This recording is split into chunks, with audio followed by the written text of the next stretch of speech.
Hello, Mark. This is Tim, a freshman, from Speaking and Listening class, Section B.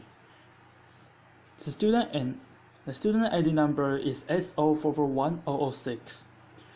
I'm going to do the coding assignment. The speech. The laws that sex workers really want, by Toni Mac. I want to talk about sex for money. I'm not like most of the people you have heard speaking about prostitution before. I'm not a police officer or a social worker. I'm not an academic, a journalist, or a politician. And as you probably have picked up from Marion's book, I'm not a nun either. Laughter. Most of those people will tell you that selling sex is degrading, that no one would ever choose to do it, that it's dangerous. Women get abused and killed. In fact, most of those people would say, there should be a law against it. Maybe that sounds reasonable to you. It sounded reasonable to me until the closing months of 2009. When I was working to dead end, minimum wage jobs, every month my wages would just replenish my overdraft. I was exhausted and my life was going nowhere. Like many others before me, I decided sex for money as a better option. Now, don't get me wrong, I would have loved to have won the lottery instead, but it wasn't going to happen anytime soon, and my rent needed paying, so I signed up for my first shift in a brothel. In the years that have passed, I've had a lot of time to think. I've reconsidered the ideas I once have about prostitution.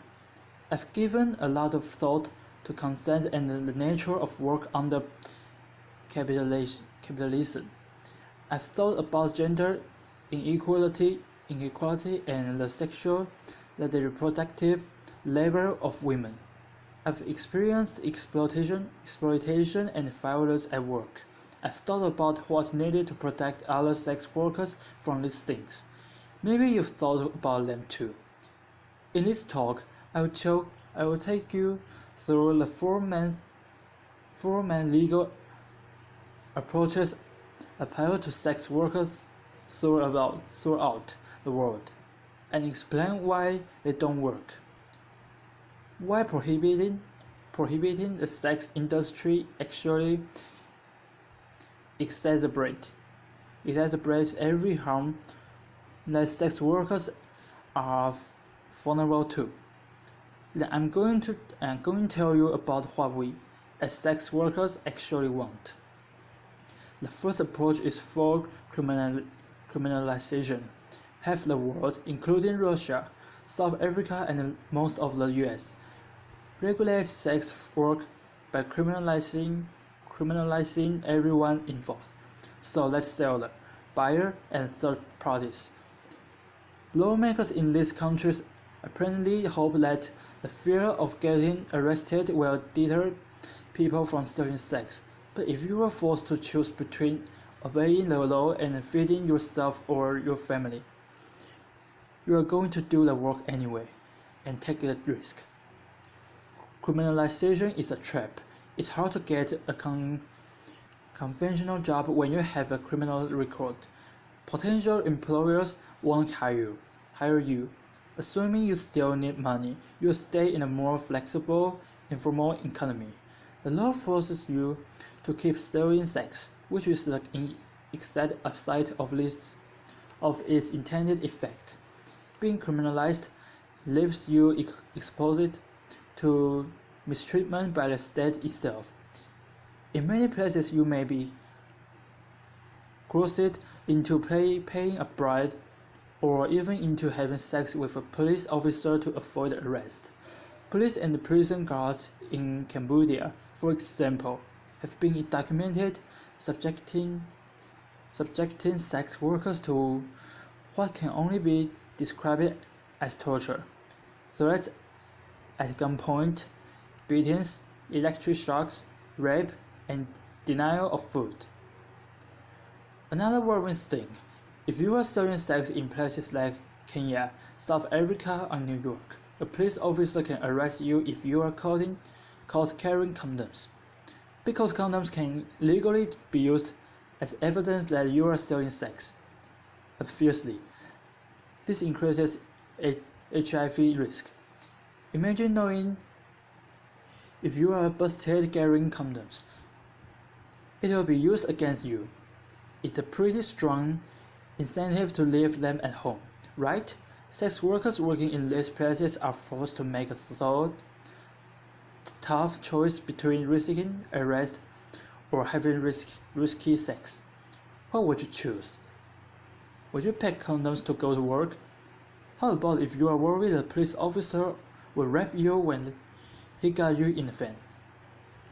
The second approach to regulating sex work seen in these countries is partial criminalization, where the buying and selling of sex are legal, but surrounding activities like brothels keeping or soliciting on the street are banned. Laws like this, we have them in the UK and in France, essentially say to us sex workers, hey, we don't mind you selling sex, just make sure it's done behind closed doors and all alone. And brothel keeping, by the way, is defined as just two or more sex workers working together, making that illegal means that many of us work alone, which obviously makes us vulnerable to violent offenders. But we are also vulnerable if we choose to break the law by working together. A couple of years ago, a friend of mine was nervous after she was attacked at work, so I said that she could see her client from my place for a while. During that time, we had another guy turn nasty. I told the guy to leave or I'd call the police, and he looked at the two of us and said, "You girls can call the cops. You are working together. This place is illegal." He was right. He eventually left without getting physically violent, but the knowledge that we were breaking the law empowered that man to threaten us. He felt confident he'd get away with it. The prohibition of street prostitution also causes more harm than it prevents. Firstly, to avoid getting arrested, street workers that take risks to avoid detection,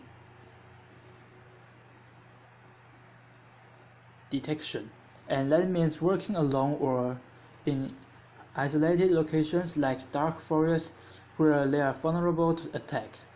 If you are caught selling sex outdoors, you pay a fine. How do you pay that fine without going back to the street? It was the need for money that saw you in the streets in the first place, and so the fines stack up, and you are caught in a vicious cycle of selling sex to pay the fines you got for selling sex. Let me tell you about Mariana Pova, who worked in Redbridge, East London. The street workers on her patch would normally wait for clients in groups for safety in numbers and to warn with each other about how to avoid dangerous guys. But during a police crackdown on sex workers and their clients, she was forced to work alone to avoid being arrested. She was stabbed to death in the early hours of October 29, 2013. She had been working later and used to try to pay off a fine she had received for soliciting. So if criminalizing sex workers hurts them, why do you just criminalize like the people who buy sex? This is the aim of the third approach I want to talk about, the Swedish or Nordic model of sex work law. The idea behind this law is that selling sex is intrinsically harmful, and so you are, in fact, helping sex workers by removing the option. Despite growing support for what's often described as the end demand approach, there's no evidence that it works. There's just as much prostitution in Sweden as there was before. Why might that be? It's because people selling sex often don't have other options for income. If you need that money, the only effect that a drop in business is going to have is to force you to lower your prices or offer more risky sexual services. If you need to find more clients, you might seek the help of a manager. So you see, rather than putting a stop to what's often described as pimping, a law like this actually gives oxygen to potentially abusive third parties. To keep safe in my work, I try not to take bookings from someone who calls me from a withheld number. If it is a home or hotel visit, I try to get a full name and details. If I worked under the Swedish model, a client would be too scared to give me that information. I might have no other choice but to accept a booking from a man who is untraceable if he later turns out to be violent. If you need their money, you need to protect your clients from the police. If you work outdoors, that means working alone or in isolated locations, just as if you were criminalized yourself. It might mean getting into cars quicker, less negotiating time means snap decisions. Is this guy dangerous or just nervous? Can you afford to take the risk? Can you afford not to? Something I'm often hearing is prostitution will be fine if we made it legal and regulated it. We call the approach legalization, and it's used by countries like the Netherlands, Germany, and Nevada in the US. But it's not a great model for human rights, and instead controlled prostitution. Commercial sex can only happen in certain legally designated areas or venues, and sex workers are made to comply with special restrictions like registration and forced health checks. Regulations sounds great on paper, but politicians deliberately make regulation around the sex industry expensive and difficult to comply with.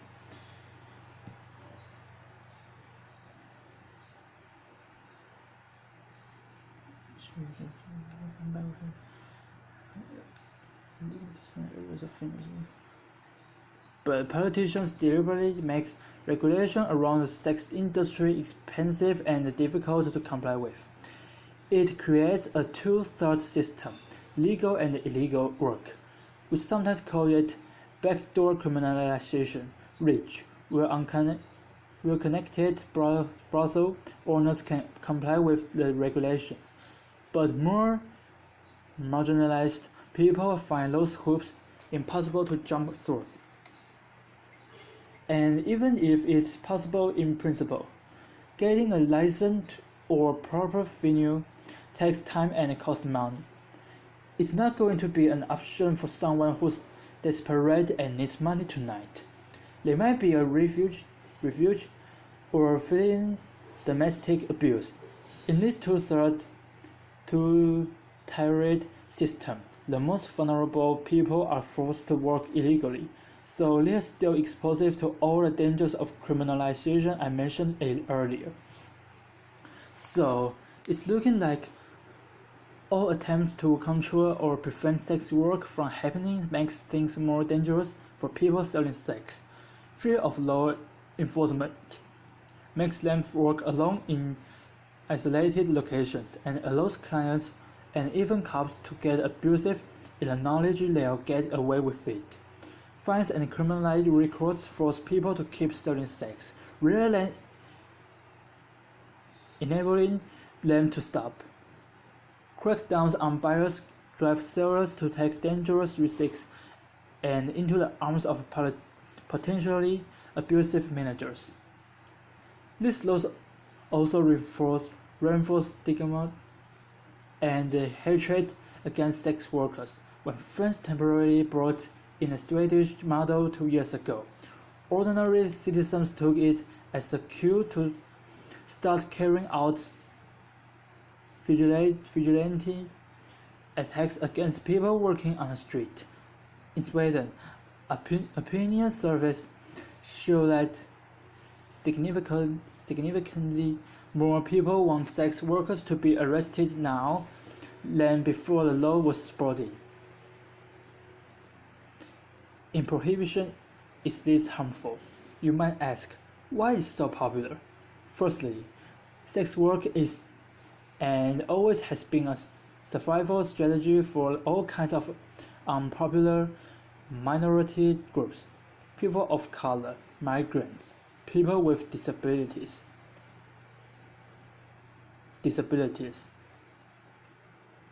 LGBTQ people, particularly trans women. These are the groups most heavily profiled and punished through prohibitionist law. I don't think this is an accident. These laws have political support precisely because they target people that voters don't want to see or know about. Why else might people support prohibition? Well, lots of people have understandable fears about trafficking. Folks think that foreign women kidnapping and sold into sexual slavery can be saved by shutting a whole industry down. So let's talk about trafficking. Forced labor does occur in many industries, especially those where the workers are migrants or otherwise vulnerable, and this needs to be addressed. But it's best addressed with legislation targeting those specific abuses, not an entire industry. When 23 undocumented Chinese migrants drowned while picking cargoes in Marikana Bay in 2004, there were no calls to outlaw the entire seafood industry to save trafficking victims. The solution is clearly to give workers more legal protections, allowing them to resist abuse and report it to authorities without fear of arrest. The way the term trafficking is thrown around implies that all undocumented migration into prostitution is forced. In fact, many migrants have made a decision, out of academic need, to place themselves into the hands of people smugglers. Many do this with the full knowledge that they'll be selling sex when they reach their destination. And yes, it can often be the case that these people's smugglers demand exorbitant fees. Coerce migrants into work they don't want to do and abuse them when they're vulnerable. That's true of prostitution, but it's also true of agricultural work, hospitality work, and domestic work. Ultimately, nobody wants to be forced to do any kind of work, but that's a risk many migrants are willing to take because of what they are leaving behind. If people were allowed to migrate legally and they won't have to place their lives into the hands of people smugglers, the problems arise from the criminalization of migration, just as they do from the criminalization of sex work itself. This is a lesson of history. If you try to prohibit something that people want or need to do, whether that's drinking alcohol or crossing borders or getting an abortion or selling sex, you create more problems than you solve. Prohibition rarely makes a difference to the amount of people actually doing those things, but it makes a huge difference as to whether or not they are safe when they do them. Why else might people support prohibition? As a feminist, feminist. I know that the sex industry is a side of deeply entrenched social inequality. It's a fact that most buyers of sex are men with money, and most sellers are women without. You can agree with all that. I do, and still think prohibition is a terrible policy. In a better, more equal world, maybe there will be far fewer people selling sex to survive, but you can simply legislate a better world into existence.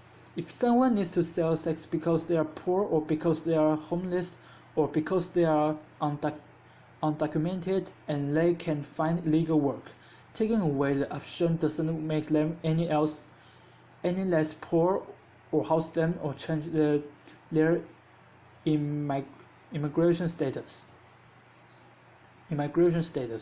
People worry that selling sex is degrading. Ask yourself, is it more degrading than going hungry or seeing your children go hungry? There's no call to ban rich people from hiring nannies or getting manicures.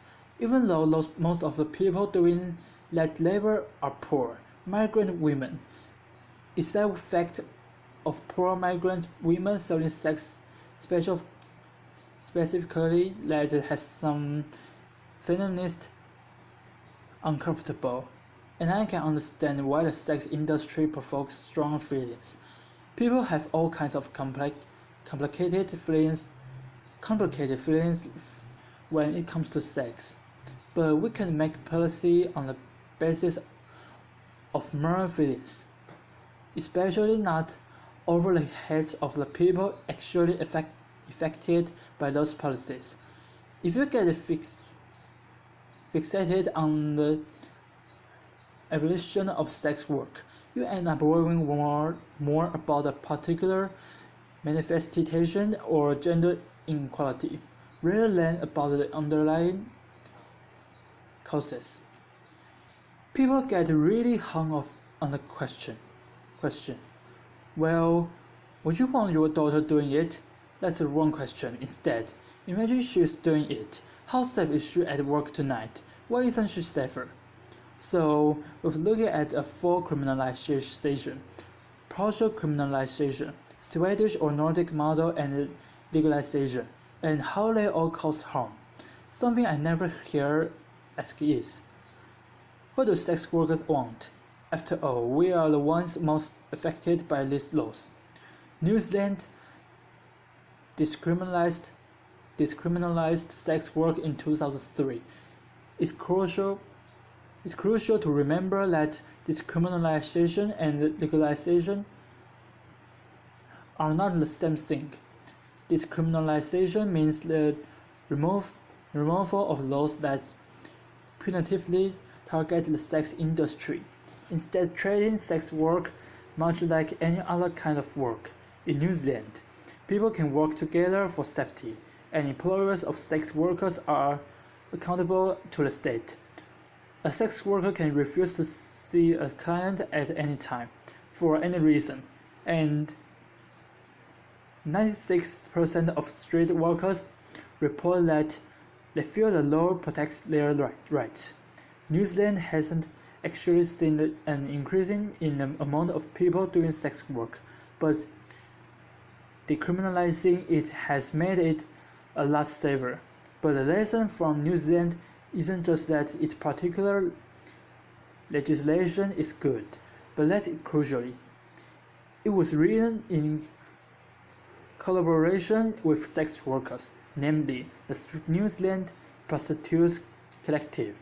When it came to making sex workers safer, they were ready to hear it straight from sex workers themselves. Here in the UK, I'm proud of sex worker-led groups like the Sex Workers Open University and the English Collective of Prostitutes. And we're part of a global movement demanding decriminalization and self-determination. The universal symbol of our movement is a red umbrella. We are supported in our demands by global bodies like UNAIDS, the World Health Organization, and Amnesty International. But we need more allies. If you care about gender equality or poverty or migration or public health, then sex worker rights matter to you. Make space for us in your movement. That means not only listening to sex workers when we speak, but amplifying our voices. Resist those who silence us.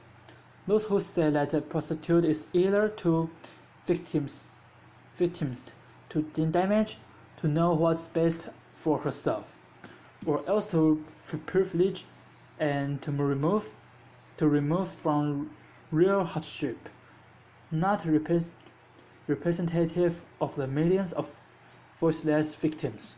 This distinction between victim and empowered is imaginary. It seeks purely to discredit sex workers and make it easy to ignore us. No doubt, and many of you work for a living. Well, sex work is work too, just like you. Some of us like our jobs. Some of us hate them. Ultimately, most of us have mixed feelings. But how we feel about our work isn't the point, and how others feel about our work certainly isn't. What's important is that we have the right to work safely and on our own terms. Sex workers are real people.